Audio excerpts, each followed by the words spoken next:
All right, I shouldn't have sang while that countdown was happening because now I'm already out of breath. But welcome back to the Any Given Day podcast. I'm here today with Noel, or if you're nasty, which most of you listening probably are, Noël Brand. Don't come at him about it being a lady's name on the state side because he will no doubt kick your ass. Hey, you're the first. No, let me back up. You're the second guest coming to us from Europe, but you're the first foreign guest. How do you feel about that? I feel special. You always make me feel special, so thank you for that. Also, I said Brand because that's the easy Americanization of your last name, but you want to throw out how you would say your last name because it's way cooler. Brand. Hell yeah. And I'm stoked to have you on a podcast where I get to actually listen back and hear you speak in English so that I can understand it. Thanks, man. I think what's important for everybody to understand is that the first time you and I were ever on a video call, which is like the first time we really engaged in quote real life, you flipped me off within like two minutes of the call. I was like, who is this motherfucker? Hey, that sounds about right. That was like, you passed the vibe check real quick. Dude, I feel like we both did, and maybe it's because we didn't have pants on. I don't know. Just spitballing here. Mm-hmm. Yeah, just set the mood, right? You call them Ranger panties, I call them silkies. Maybe that was why I was flipping you off. Yeah, that might have been. Well, and so your silky perspective comes from the Marines. Yep, that's correct. I used to be in the Marine Corps, served for 14 years in the Royal Netherlands Marine Corps. I was a medic with the 23rd Airborne Marines, deployed to Afghanistan, became an instructor, NCO within the Royal Netherlands Marine Corps. Did the infantry part, like the Marine first class part for 7 years, then did the NCO corporal instructor part for 7 years. And then after that, I got out. Dude, I didn't actually realize, I don't think, that you were in for that long. So you're in for like 14. Damn. How long ago did you get out? 2018. So it's been a while, and I've been co-running Breda strength and conditioning, our strength and conditioning gym, along with my wife ever since. I did have like 2 jobs for the instructor period. So 7 years I had 2 jobs, and then, it was the right time to get out and leave the Marine Corps. And despite what everyone tells you, there is a life after the Marine Corps. I think that's important to know because that's definitely something we'll get into today. But was one of those 2 jobs working at McDonald's, and is that where you got the headset? Yes, well, I do have, yesterday I went to Five Guys, and I do mean the restaurant, just before you get any crazy ideas. Did you work any jobs before you joined? Before I joined the Marine Corps, I used to be a fitness instructor for about like a year and a half, just like a regular fitness. I did a school here in the Netherlands for about 3 years, which is where you can kind of become a sports instructor in general. And I chose to become an outdoors instructor, hike survival instructor. And I actually didn't even do fitness or fitness instructor. You did have one of those courses in the 2-3 year school that I went to. Like, it's actually like 4 years now, but I did like an accelerated or a more swifter version. So when I got out of that, I went into like a regular fitness gym and coached there for a little bit. It was just a great way for me to stay in shape and basically train myself to get ready for the Marine Corps. So what made you make that decision to start training for the Marine Corps? All right, let me back up real quick because we're skipping something, and I think it's important to add. So when I was 20 years old, that is 3 years before I joined and went into the Royal Netherlands Marine Corps. When I was 20 years old, I did about 9 months worth of fitness, regular fitness, like machine fitness, right? Pec deck, chest press, leg extension, leg curl, that kind of stuff. I got it in my head that I wanted to join the army, the Dutch Army Green Berets and the Dutch Korps Commandotroepen. And with 9 months of like very mediocre fitness and running 12 minutes, a total of 12 minutes, including the warm up every day, I went through all of the tests and I could start commando school or did the regular basic training, then like the pre of the the commando training and then went into commando training. Now, why did I do 12 minutes of running every day? Because I knew that you had to run 2,800 meters in 12 minutes. So I basically, in my 20-year-old brain back in 2000, I was like, all right, so this is what I got to do to make it, to get in here, and didn't really think much of it. So I was very, very, very unprepared, and not only physically but mentally as well, because 20 is way too young to do that. I was in Green Beret training or selection or whatever you want to call it in Dutch, the elementaire commandoopleiding, so the elementary commando course. I was in that course with Marines. I was in that course with Army Air Assault, Air Mobile Brigade, like people that have been on missions and everything and really wanted to, step up their game and be a pro and join the Army Special Forces. And I had no place in that whole, I shouldn't have been there.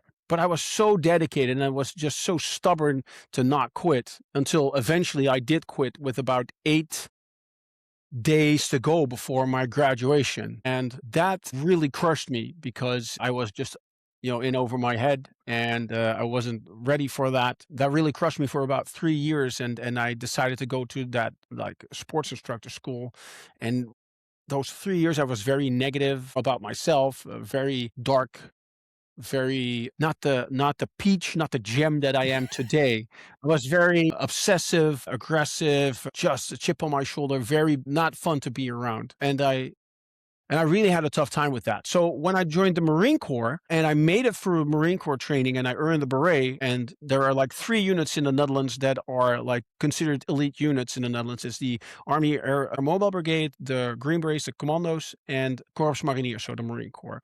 So it took me about 3 years to kind of get that monkey off my back and, have, kind of get the terms with that. So first, before I went to the Marine Corps, I first tried my hand at Special Forces training. Dude, so one, good on you for taking that grudge and actually like making something of it, right? Like it turned into motivation, it turned into dedication. The other thing is I told you if I was looking away, I wouldn't be on my phone, but I actually grabbed it to do some math because my head is a way tougher place to do it, and I'd much rather do it on a calculator. Your 12-minute 2,800, I think, equates to about a 13:45 3,200, which would be 2 miles. And right now, and all you did was run 12 minutes every day. So you just ran Pretty 12 much, minutes yeah. every day, right? And it's funny because right now within the US in both Air Force, well, less Air Force, more Space Force, but anyway, like expanded to a 2-mile run. And it used to be a 1.5. And everyone is losing their freaking minds about being able to hit times and times to pass, depending on age and male, female, but they're slow. So I want to say like, a 25-year-old male could pass with something to the tune of like a 19-minute 2-mile. And Yeah. so what I know, and a conversation that I have often with everybody is that one, frequency reigns supreme, right? Like they come to me and they're like, hey, I need a plan. I need a program. And I'm like, I'll be honest with you.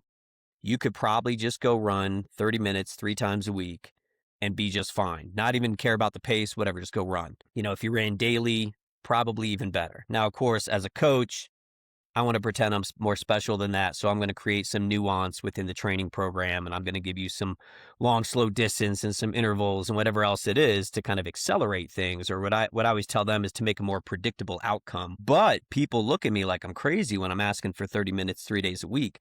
All you do is 12 minutes daily, and you threw down what right now would be almost a maxing time, at least for males in the fastest category, or pretty close to it for like Space Force and Air Force. Wild. Well, I would definitely not, looking back, I want to say maybe later on I'll come back to that. By the way, just for shits and giggles for the people that are watching, look over here. It's like this is still my invitation for my Green Beret graduation that I have Oh, framed here. So it says 14th of July, 2000. So this is like 26, almost 26 years old. I still have that piece of paper. But what I was getting at is 2,800 in 12 minutes, 2,800 meters in 12 minutes. That's the absolute bare minimum. So yeah. that is I coach my clients. I tell them, if you're not running 3,000 meters in 12 minutes, don't even think about applying for any of the courses that I usually help my clients with. My personal record was 3,500. So that's 3,500 meters. So that's well over 2 miles in 12 minutes. But that being said, I used to do a lot of triathlon, and I ran that PR on Tuesday. And then on that Thursday or Friday, I participated in the military half marathon championship and came in second place. So Heck yeah. Hey, while you're toggling the camera around, I think you need to toggle it up toward the sure, best there piece you of. No, you're go. going the wrong direction. No, I know what I'm doing. You can edit that out. Oh, you mean this thing? Yeah, that beauty. Top row, top shelf. Shout out to my friend Curtis Frazier, who used to be in Ranger Battalion as well. Dude, you have the best I love me wall of anybody ever. Thanks, man. I have a little book in a cabinet here, and I already showed you my coins, my bag of coins. Well, you got that nice framed I need to up Ranger. my game. I do have that from my last platoon there. Very cool. But other than that, yeah, it's a pretty sad state of affairs with my decoration. I need to step it up. You're like, everybody just looks at you because you're pretty enough. You know, that's a good point, right? I don't need all of I don't need flair. No, you're colorful enough. All right. I feel like you're just making fun of my red face now, but all right. So you joined. You're in. When you were in, talk us through just like, I don't know, something memorable from your time. So in the 14 years, I went through a couple of phases. So first I joined, got into the 13th Infantry Battalion, went to Norway for a mountain warfare training. After that, I just couldn't really find my spot within the Marine Corps, and I was already kind of training a lot and was really enjoying triathlon. I'm talking Olympic triathlons, and maybe I was working my way to half Ironman distance, that kind of stuff. So I looked around and I found a spot with logistics battalion for like somebody who tinkers with the weapons. So, if something would be broken, I just fix little stuff, right? So with the armory, I'm not an armorer because, it wasn't that high tech, but just like basic stuff. But I could do that, and I could do a lot of triathlon as well. So did that for maybe 2 or 3 years, and I went to the World Championship half Ironman twice. First, I had to qualify, obviously, went to Clearwater Beach, Florida twice in '06 and '07. But after that, I was like, man, I didn't join the Marines to just swim, bike, run. And in the Royal Netherlands Marine Corps, every 4 years, you need to find a different spot. Like you can't keep the one spot for the entire time that you're in the Marine Corps. So you kind of have to. It's like musical chairs. Like time's up, gotta go. And I was looking around, and I was like, what do I want to do in the Marine Corps? Because when I become a grandfather or something, I just want to. I don't want to be able to say, yeah, I was in the Marine Corps. Or what did you do, Granddad? Oh, I swam, bike, and ran. So I was looking up, we call it the vacaturebank. So it's like basically the registry of kind of roles you can go to within, your specialty. If you're like a Marine first class or a corporal or sergeant, it differs depending if you're a sniper or a mountain leader. But I was just a regular Marine first class. So I looked up, how can I up my game? I thought about what did I really enjoy. And then I really liked anything with technical combat casualty care. Back then it was called something different. That's fine. But I remember that in boot camp and School of Infantry, it's a different name in Dutch. And the Marine Corps training is about 24 weeks. Now it's even longer with the current program that they have. But back then when I did it was 24 weeks. I remember there was a combat lifesaver that came along when we were out in the field. And I really thought that was cool, right? Just popping blisters, very basic stuff. But I thought like, hey, I really like this, this though that's something that really spoke to me. So I was like, I'll see if I can become a combat lifesaver. And then I thought I could join the 11th infantry battalion or the 23rd, because those are like the airborne units. So, you get a little bit of chest candy and you get like a combat lifesaver. I thought I'm going to apply for that. applied, got it, joined the 23rd Airborne Marines, had a lot of fun. Before you know it, we were being earmarked for Afghanistan in 09 and 10. And before we went on deployment, we did Arctic warfare training in Norway. Obviously, we jumped and all that stuff. We were out training in Gravenwoer training area, a lot of live fire stuff, obviously, because we're going on deployment. And about a year before we went on deployment, there was one slot for the entire company, and it was one slot for one person to go to medic SF school. It's either between a corporal and me, and the corporal was a Special Forces Marine, or is a Special Forces Marine, with the anti-terrorist unit, but he was like dedicated to the infantry for a little bit because they have to rotate out of SF and then be with a regular infantry unit. So it was either him or me, and they were like, well, a corporal is considered an NCO, and if there's a firefight or troops in contact, then the corporal is going to be, dedicated to like leading. So Brand, you're becoming a medic SF, and that's basically all I wanted. Because whenever I found out that job existed, I was like, I want to be the best medic I can be. Became a medic, deployed to Afghanistan, to Uruzgan province. We worked out of combat outpost Tabar, along with a lot of patrols with the 82nd Airborne, AT-1 Misfits. So maybe if someone is listening, what's up, fuck boys? And did that combat deployment, definitely a combat deployment. Got back from that, and then became a corporal. But things I remember about that time, so perhaps you can identify with this. Some people, they earn their beret or scroll their tab, and that's basically where they peak, right? That's like, all right, I got it, I'm done, right? All right, got the shirt, got the beret, and that's it. I really wanted to peak during deployment. I wanted to be the fastest, the strongest, best in my SOPs and my whole being a medic and just care on the fire, technical combat casualty care, like prolonged field care, everything. I want to be on, just an absolute pro, just switched on for that deployment. I remember before going on deployment, I was already kind of getting into kettlebells and stuff like that. I brought my own kettlebell to Afghanistan, like a 32 kilogram, and a 1 put, like 24 kilogram. I remember working up to that deployment, and we were on like heli decks and like landing platform docks. We were like in the middle of the ocean somewhere with the Navy, and I remember our unit being on the helipad, just like pretty benign seas and everything. You don't know anything about that, but that's fine. But 12 then, days. I spent 12 days on an aircraft carrier, and it was the worst 12 days of my time in service.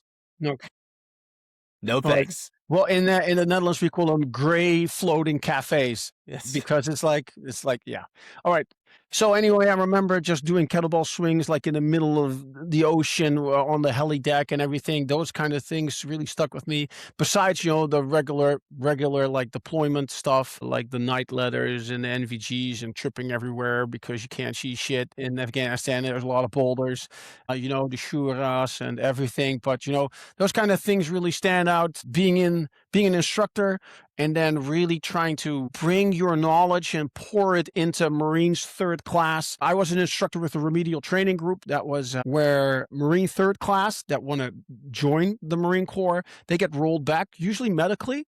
And then a sergeant or corporal, me in this case, doctors and physical therapists will help to get them back up to speed and rejoin a different class, and then they can still graduate. But I remember like trying to explain, I chuckle about this, it's so funny to me anyway, explain to 17 or 18 or 19-year-olds like, hey man, listen, I know you want to be SF, and I know you want to jump out of planes and shoot people in the face with quads and everything, but how about we show up on time with the right gear? Everything's waterproof with the right amount of people. How about we make that work first? You're not going to do all that fancy stuff if you don't get the basics right first. Roger? And they're like, oh, wow, Corporal, that makes a lot of sense. I'm like, yes, thank you. Dude, that's hilarious because not that long ago, my boss ran into a couple of kids who were running around the inside track on base, and they were actually Army guys. And he was like, "Oh, what, you guys look like you're training for something pretty serious." And they're like, "Yeah, we want to go to Ranger school, whatever." And he's like, "Oh, I actually have a coach who's a former Ranger. You should meet with him." So like they set up a meet, they show up late, and like they walked in the first day, I was like, "You guys have no chance in the world. No chance." I'm like, if you can't even be on time, and then I like, I'm just a coach now. So I just busted their balls a little bit. And then I sat down, talked.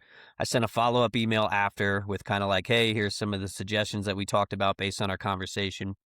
No response from either one of them. I'm like, yeah, you're fucking done. You wanted to go like ape shit so bad. You were like, you show up late, secure a water source. Dude, Secure a water source.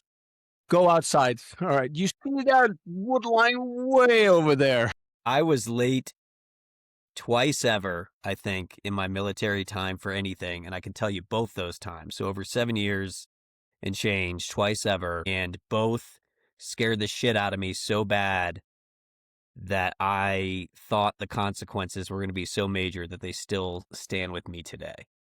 I saw something that's just so funny because that really illustrates a point to me. It's like if you have like guys like in the military, Marine Corps, Rangers, whatever, wherever you've been to, you go like they're shooting at us. I'm like, all right, we'll just shoot back. All right, okay, we're gonna be 5 minutes late. Panic, panic. And like there's like we don't have this. We'll manage. All right. Oh, you forgot your special card to get in. They're like, oh, panic. It's like not everything is. Some things you really have to like unlearn when Yeah. you get out of the military. Like eating slow. That's never Yeah. happening. Learning how to eat slow. That's never happening. It's just shoveling food in your face. Like chewing is optional. Dude. And what else? Not everything's an emergency. That's Oh, also like, we got to go right now. It's like, and my daughter, 6 years old. I'm tying my shoelaces, Dad. We gotta go. We're gonna be late. It's whatever. She's just going to it's elementary school. dude, it's hilarious. I mean, as Vernon would say, operators are better with bullets flying than babies crying. And I think that's part of it is like everything starts to get the same weight. And it's so funny you say that because I definitely have taken a long time to unlearn some of that perspective. And I'm in the best place I've ever been with it. But you still, like, I still think you make an effort to be on time, for example, right? Like, I do think being on time is important, like a sign of respect, it's a sign of preparation, etc. That said, just because you didn't make enough of an effort to be on time doesn't mean suddenly we're yelling, we're freaking out, we're slamming doors, we're speeding through traffic, like the whole other thing, right? Because again, in the military, we valued being on time so much that I remember those 2 times. But at the same token, I've never been late for anything in the civilian world where there was any consequence whatsoever, other than me just losing my freaking mind for no reason. Exactly. It's like you anticipating like, oh, they're gonna think I'm unprofessional and everything. I have this gym here. My wife and I have been co-running it for 15 years. No, we have the gym for 15 years. My wife, when the gym was a year and a half or maybe 2 years, I kind of forgot. Running, she came in. I was like, oh wow. I was like just immediately smitten by her. And here in the gym, we have a saying there's only one time that's on time. So I tell all my clients and my instructors, like clients have to be there 10 minutes early, instructors have to be there 15 minutes early. If you show up late to class, that's even worse than not showing up to class. If you show up late to class here, for instance, we'll still coach you, we'll coach the shit out of you, but then at the end, you still have to do like 20 calories on the air bike within 1 minute. And if you can't manage that, that's after workout. So you'll get your training in, you're already tired. Then you sit your ass on the air bike and pedal. It's okay if you don't make it because your name's going to go on the board and you can try again next time until you finally make it. Which, by the way, speaks to, we don't have to go deep down this, but the power of shame. It's a conversation. Shame. Yeah. Shame. Yeah. Yeah. I think it's going to come up as like almost its own episode with Alex Morrow at some point, my Oh, yeah. boss and my friend, Mops and Mo's. But him and I talk about it all the time, like a little bit, the right amount of shame is pretty powerful. And so like, I think that that's a good example. Although I will tell you, I worked with a unit here a stateside, a special mission unit. And what I learned there that I never thought of before is that on time is on time. And what they mean by that is, for them, that shows precision, that shows professionalism versus just being somewhere early and hanging out.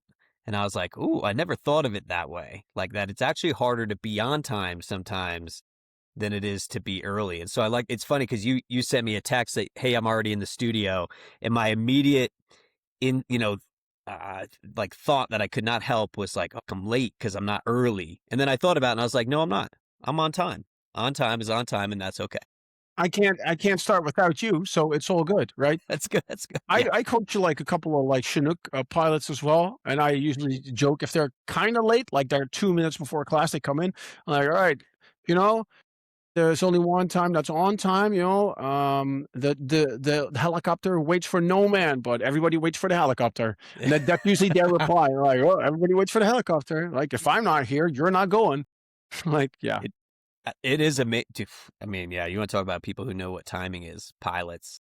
It is yeah, amazing how many times we're like, oh, I wonder where they're at. It's 30, and then like you're yeah. like, oh, they're gonna land Yeah. literally on the second that they Yeah. said they would. Oh, yeah. Yeah, yeah, definitely. Especially yeah, yeah. Well, I can't talk about what those guys do, but those guys work with some special units here in the Netherlands and of the United States, and, some of the stuff they tell me, I'm like, "Wow, that is, like, very precise." So you've already started chatting about it, which is awesome and makes for an easy segue into like your post service, right? So obviously Breda strength and conditioning. If you want to kind of back up, I guess, and talk about how you transition from service into your own business and then like the evolution of that business, because that thing just continues to grow. Yeah. Okay, thank you. Nice question, or great question. So when I was deployed in Afghanistan, I brought my own kettlebells and like to train with that. The Aussies and some of the U.S. teams that were there, I believe the CIA and the Green Berets had their own like part of the base, and we never saw any of those guys. But the SASR, the Aussie SA regiment, they had a lot of like CrossFit, strength and conditioning, those kind of things going on. But in the Netherlands, that wasn't really very prevalent. So I kind of got in touch with strength and conditioning that way, and I really like what I saw. So when I got back to the Netherlands, I was looking around, where can I train in that way? Sprints, throws, unilateral stuff, rotation, X bar deadlifts, like all the stuff that I was like, just craving to learn more about. And that was not really, very easy to find in the Netherlands. So I kind of started looking around for courses that I wanted to do so I could just train myself. But remembering that before I joined the Marine Corps, I did like a physical sports instructor school. It was like 1 and 1 equals 2. So I got more into strength and conditioning courses in the Netherlands and then courses international. And I was basically like, hey, it's not around the way I want to train. So why don't I just start something like that? So I started training, getting stronger, letting triathlon just slide more and more and more. Obviously, I was still running because you still want to be fit and able, but incorporating more and more strength training. Started just started on just a second floor somewhere with some barbells and some bumper plates and like 4 or 5 kettlebells that I had, and people started paying attention, going like, "Hey, looks like a fun way to train." And basically, out of my own necessity, out of my own needs, started Breda strength and conditioning along with somebody else. That grew into a larger space with more people, and that basically grew while I was also being a corporal in the Marine Corps. We just used Facebook. Back then, it was like 2010, 2011. You can pretty much, get away with anything because it was not that professional yet. And you got to remember, strength and conditioning in the Netherlands, nobody understands that. They understand CrossFit and high rocks and, that kind of stuff like boot camp. But boot camp as in like calisthenics and lunges and running around in a park kind of boot camp. And so it was So we basically could get away with a lot of like unprofessional stuff and still have it fun and coach the shit out of people. Like really, we did pay attention to that stuff, but we just used a lick of paint and just we bought stuff at Rogue or somewhere else and just added more barbells and bumper plates in a rack, and we grew. And then pretty short after starting Breda Strength and Conditioning, I met my wife. The other guy I started Breda Strength and Conditioning with, he after about close to 5 years, he left. And then my wife and I, well, we started running it. And I would say before, about in 2014, I started Defensie Trainingsschema, which is a military prep program. And I started that because I was like, I still remembered not making it through Green Beret training or commando training and how that felt. So I was like, if I'm going to start a gym, I'm going to specialize. I'm going to train GBP clients and I'm going to general population, all good. But I'm going to specialize as well in people that want to join the military so they don't have to go through what I went through for those 3 years. And that's been like a part of Breda Strength and Conditioning. My wife also has a specialty. That is, she has two, putting up with my shit, and a strong women program, which is basically strength and conditioning for women by women. And she specializes in pre and postnatal. I specialize in pro athletes, competitive athletes, and then military. And that's like the three branches or two branches within Breda Strength and Conditioning. And that went very well until at one point I found out like, hey, I could make the jump and leave the Marine Corps after almost 14 years. In my last year, I let the Marine Corps know this is going to be my final year with the Marine Corps. And when you do that, they have like a fund. You have a personal fund, but you can then start using those funds for self-development. And I went and spent a lot of money and went to Jim Jones in, I think in 2017, 2016, and I became a Jim Jones fully certified instructor. Now, to be very honest, is that really something that adds value to my profession as a strength and conditioning coach? Yes, but it was more something that spoke to me personally. And to become a Jim Jones fully certified instructor, you had to achieve like a certain like 2K row time or like other stuff that you needed to do. So it was not just like attending that. You also had to put like that you needed to have skin in the game because otherwise Yeah. they wouldn't certify you. My wife did that as well. She became the first female European coach. And I think that was pretty awesome. So we went through all of that together. And when that was done, my final year was done, I left. And I do have to say, I don't know about you, was transitioning is tough. Who are you without that beret on your head? But you're still a person, but it's difficult. I had like this gym all up and running. We had multiple coaches, great coaches, awesome coaches. We had like well over 120, maybe like 140 members before we switched to the current spot. But when I switched to full-time coach here, I can't remember how many members we had, but I had like a solid gig, but still for about 2 months, it really, gnawed at me. Like, who are you without that beret? So I can understand very much that people have a tough time transitioning. I often speak about how when we transition, we tend to chase like professional accolades, right? Like we want a career, we want to make money. We also want to be, good at whatever that is and have that recognition. And then a lot of us too, a part of that or alongside that, we also tend to chase education. So like whether it's, Jim Jones certifications, things like this in the coaching world. In fact, that's one of the reasons I love the coaching world, because similar to being in the military, there's always one more thing you could go get after, or a degree or whatever it is. And a lot of us think that like that's the ticket to a successful transition, and it still feels like there's something missing. I would say that, and I still, try and learn every day. So try and learn from you, or like you mentioned, Vernon. I like to pay attention to what he's doing, what GBRS and what he preaches, like, 1% better every day, be a pro. I think that's important. But to what you were saying, I think at one point you can kind of stop, quote unquote, with the certifications and the courses and the education you really need to be doing. Because, for instance, just for instance, and I'm not trying to toot my own horn here. I went to the NSCA annual tactical conference to present twice. Got one here and then one here. I have no NSCA certifications. I have certified functional strength coach, Jim Jones, and a whole bunch of other stuff, but I've been coaching my ass off. Now, I'm not saying this to sound cool or anything, but I look up to people that have CSCS or like TSEC or one of the other many alphabet soup kind of like acronyms or whatever. And I've talked to I talked to you and I talked to other people that like John McErsey or Vernon or whoever, right? I've talked to them and some of them go like, I have CSCS. You don't need to get your driver's license because you're already like a Formula One driver. You're already racing. So why would you need to I don't have a bachelor. I don't have a master's, master of disaster perhaps, but I don't have any of that stuff. I also don't have a student debt.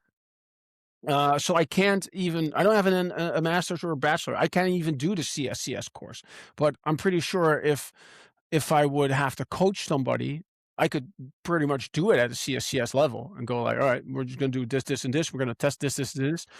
Perhaps not, but at the moment, I have well over 60 clients that work their butt off and earn their scroll tab or beret. So maybe I don't need that CSCS in. And if I have a very difficult question, I can come to you or to one of the most jacked and smartest strength and conditioning coaches I know. That's my man, Alex Borgs. He just became he just earned his PhD, I believe, in strength and conditioning as a master of exercise science. I'm not sure, but I think you've met Alex. I'm not sure, but the guy is huge and he's like super smart. Yeah. So if there's anything I don't understand, I'll just text you or Alex or, hey, explain this to me like I'm dumb, because I am. I think it's bullshit when somebody gets to be both jacked and smart. Well, You know? yeah. Well, if you look at him, the guy. Have you seen the movie Prometheus? There's like a big, like super white guy, absolutely jacked, like shaved head. It's like in the first like 10 minutes of the movie. That's pretty much how Alex looks like. Alexander Borgs. He's a buddy of Bert Soren. Okay. I'm sure I have I certainly know who he is. I don't think I've met him in real life, but could have in passing just because I'm sure the Yeah, company would keepers. he was at the no, he was not at the NECA annual tactical conference, but his girlfriend Noel was there. Well, I think you bring up a good point about like the certification, right? So a few things on that. Too many almost come to mind for me to choose one to talk about. But one thing I've often said in the past is like the certification is like your ID at a club, right? Like it says I can get in, but it doesn't mean you can actually dance on the dance floor. And, you brought up like a driver's license. How many people do we know that have driver's licenses that you do not want to be in the car with, right? Like it's just a scary. I don't know what you're talking about. My wife drives just fine. Yeah. Oh no, that's going to be the social highlight right there. And then it also, have you ever seen I the love movie? you, honey. Please don't forget that. We've been together for 10 years. We got 2 kids and a business together. Please don't leave me. It sounds very expensive. Please let me drive. All right. Have you seen the movie Tommy Boy?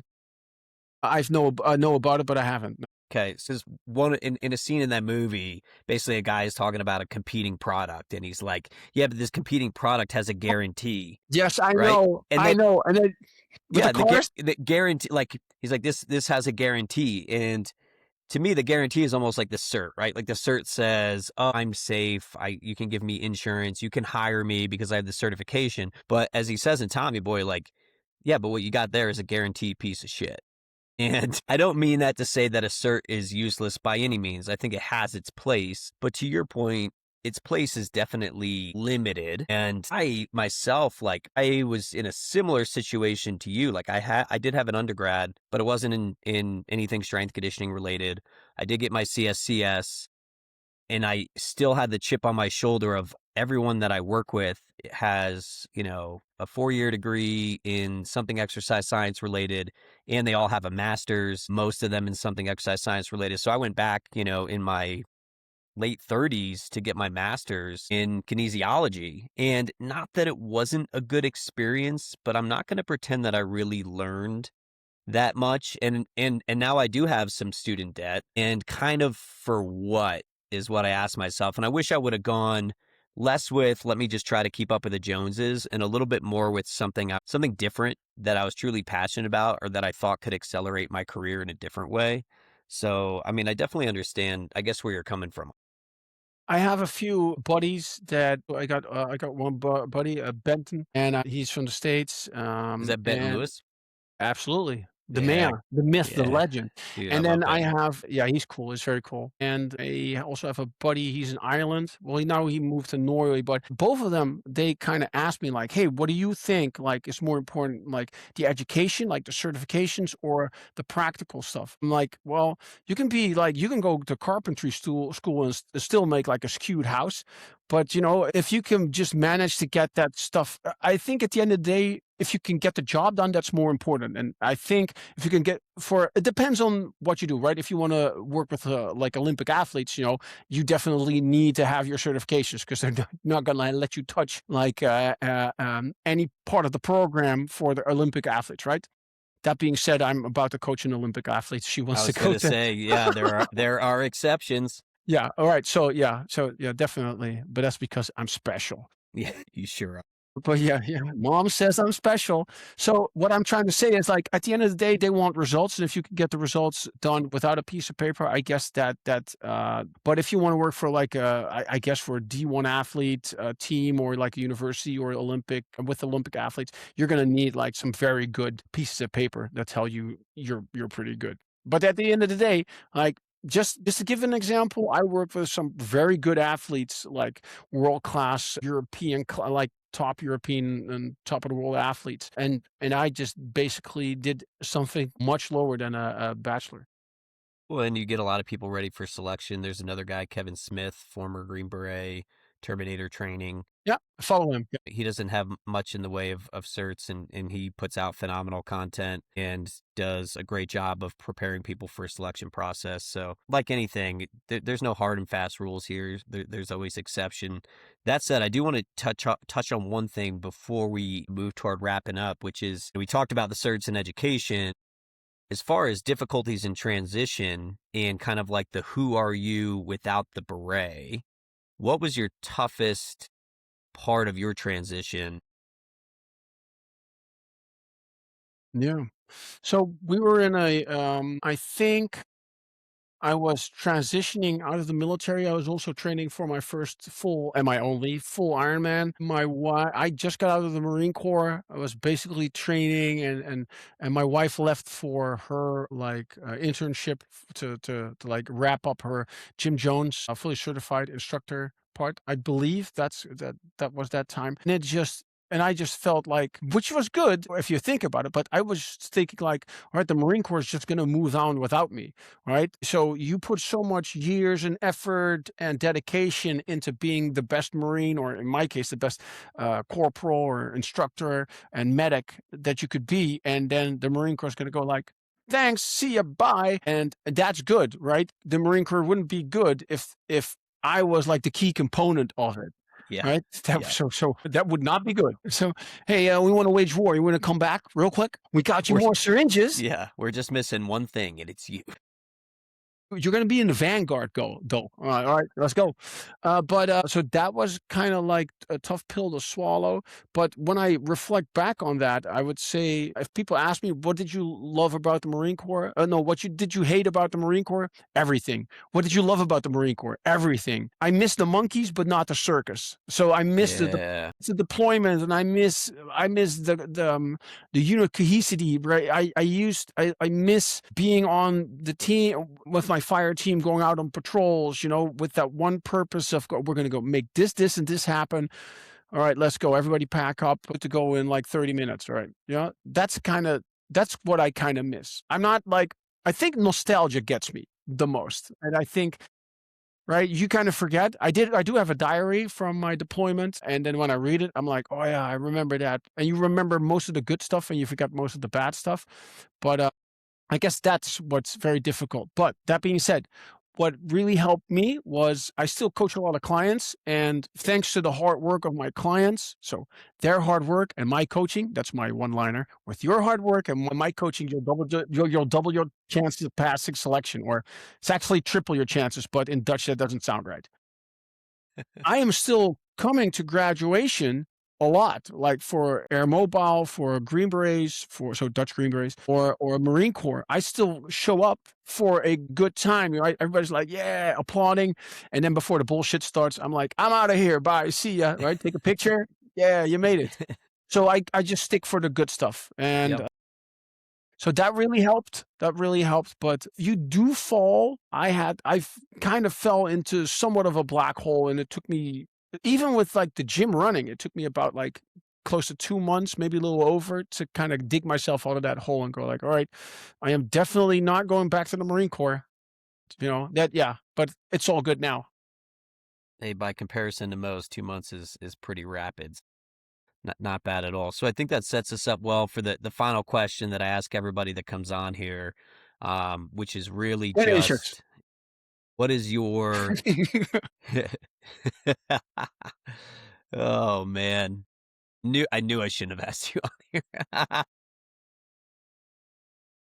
What is sort of your parting wisdom for veterans, in general? So those who maybe are about to transition, are amidst the transition, or even 20 years post-service. But what would be the one piece of advice that you would give to the veteran community to help them make the most of life after service? Oh, man, that's a very good question. If I can't speak to everybody, but if I could speak to Noel that was about to transition or just got out, I would say, well, just later on, I became a dad. So I could, so if for the people that are dads, or, have kids, you can't, if you're not if you're not like a mom or a dad, right? You haven't seen the color blue. So try and explain the color blue to somebody who's never seen it before. I would say to me, it's like to a younger version of me, that there is going to be so much more in life that you can dedicate yourself to, where you can find something that's very confronting, like it's like a mirror, like being a father or being a mom. You get shown your weaknesses very much, like your shortcomings. So I would say get better 1%, get 1% better every day. Work on stuff that you're not good at, like you used to do in the military, like in the Marine Corps. I knew what I was good at, and I knew what I sucked at, and keeping up your physical, emotional, mental health, um, staying active, not just for just not just because you want to do pull-ups, or if you want to do that, that's fine, but be an example of what a veteran can be. Show others that it's not always like "Rah, rah," and like you can show empathy, and you can show that you are not like a one-man army or a one-man Marine Corps. Ask for help. Help others. Show them that veterans, especially veterans, we're not all PTSD riddled, useless people, right? I'm not saying people that have PTSD are useless. I'm saying you can show a softer side, or you don't have to keep up the bravado of like, I used to be in the Marine Corps. And that's not like the same with people that were in high school. Like, oh, you like Al Bundy, so many touchdowns in one game. Like, nobody cares. Yeah, yeah. So for an example, just an example. So I'm trying to wrap this up, but just an example. My daughter, she's 6 years old. She doesn't care about my Afghanistan medals and my 2 jump wings and my medic, and she doesn't care about any of that. If I would tell her, Aylin, Dad used to be in the Marine Corps and jump out of planes and blah blah, she'd be like, Dad, I'm hungry. Can I have a cracker, or can we get some ice cream? I'm like, sure, yeah. She doesn't care about that. So ribbons, medals, and all that stuff, it really doesn't matter to other people. So maybe it matters to you, but homie, let that shit slide. The best days of your life are not behind you, they're in front of you. Find something else that you can dedicate yourself to. And I think your profession, your well-being, taking care of others, taking care of your buddy, I think you can translate that stuff that you learn in the military, and you can apply it to civilian life. It ain't so bad in the civilian sector. Dude, so well said. I mean, in other words, keep showing up every day, right? Keep showing up like you have in the past, but don't live in the past. Absolutely love that. Really, You're really you're appreciate. more eloquent with it than I Yeah, was, yeah. not all I did was steal your words and make a shorter version, but all that to say, man, really appreciate your time, appreciate your perspective, and thank you so much for coming on. Cheers, guys.